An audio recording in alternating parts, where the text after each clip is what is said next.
Praise the lord. దేవునికి మహిమ కలుగును గాక. ప్రతిరోజు క్రమం తప్పక వాగ్దానాన్ని వీక్షిస్తున్న ప్రతి ఒక్కరికి యేసయ్య నామములో ప్రత్యేక వందనములు. సబ్స్క్రైబ్ చేసుకుని అనేక మందికి షేర్ చేసి దేవుని మాటల ద్వారా బలపరచండి.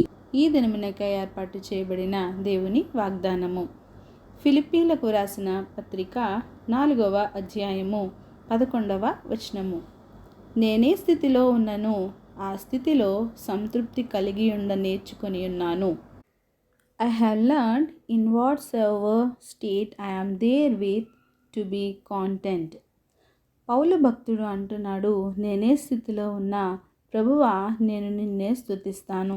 నాకు తెలుసు దీన స్థితిలో ఎలా ఉండాలో, సంపన్న స్థితిలో ఎలా నడుచుకోవాలో. ప్రతి విషయంలోనూ నాకు తెలుసు ప్రభువా, నేను ఏ విధంగా జీవించాలో. ప్రతి మనిషికి సాధారణంగా రెండు స్థితుల్లో ఉంటాము. మొదటిగా చూసినట్లయితే ఆనంద స్థితిలో ఉంటారు, లేక రెండవదిగా దుఃఖ స్థితిలో ఉంటారు. అయితే దుఃఖంలో అయినా ఉండాలి, లేదా ఆనందంగా అయినా మనిషి జీవితం ఉండాలి. మనిషి ఆనందంగా సంతోషంగా ఉన్నాడు అంటే దేవుడు వారి జీవితంలో చేసిన మంచి కార్యములను బట్టి సంతోషంగా ఆనందంగా ఉన్నాడు అని. ఆనందంతో ఉన్నప్పుడు దేవుణ్ణి స్తుతించుట, ఆరాధించుట, కృతజ్ఞతాస్తుతులు చెల్లించుట మానివేస్తాము.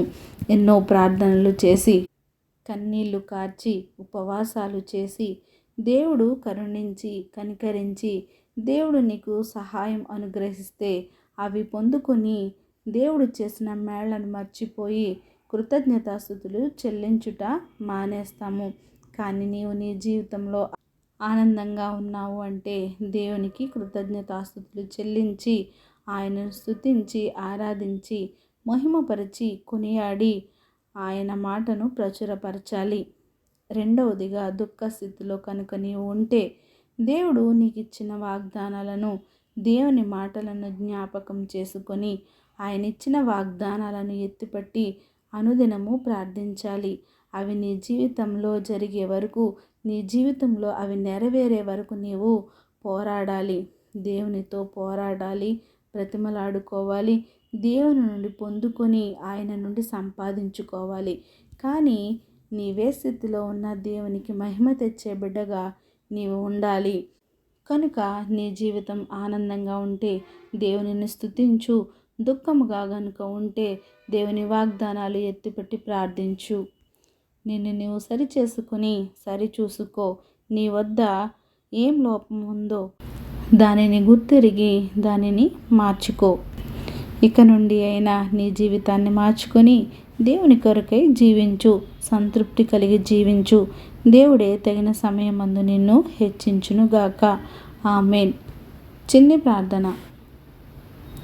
సకల ఆశీర్వాదాలకు కారణభూతుడు అయిన మా ప్రియ పరలోకపు తండ్రి, మీరిచ్చిన వాగ్దానంకే వందనాలు దేవా. ఎవరైతే ఈ వాగ్దానాన్ని విన్నారో విని విడిచిపెట్టు వారిగా కాకుండా వారి హృదయ గదిలో వాక్యాన్ని భద్రపరుచుకొని వాక్యానుసారంగా జీవించే జీవితాలను ప్రతి ఒక్కరికి దయచేయండి దేవా. అవును తండ్రి ప్రభా, మేము ఏ స్థితిలో ఉన్నా నాయన నిన్ను మహిమ పరిచే బిడ్డలుగా మమ్మల్ని ఉంచండి. నీ కొరకే జీవించే బిడ్డలుగా మమ్మల్ని ఉంచండి. మీరు చేసిన మేళ్లను మరువక మిమ్మల్ని స్తుతించి ఆరాధించే బిడ్డలుగా మమ్మల్ని ఉంచండి దేవా. ప్రార్థన అవసరం కొన్న ప్రతి ఒక్క బిడ్డని ఈ సమయంలో జ్ఞాపకం చేసుకొని వారికి సమయానుకూలంగా నీ సహాయాన్ని అందించి సమస్త ఘనత మహిమ ప్రభావములు మీరే ఆరోపించుకుంటారని యేసుక్రీస్తు పరిశుద్ధ నామమున ప్రార్థించి అడిగి వేడుకొంచున్నాను మా తండ్రి. ఆమేన్. God bless you all.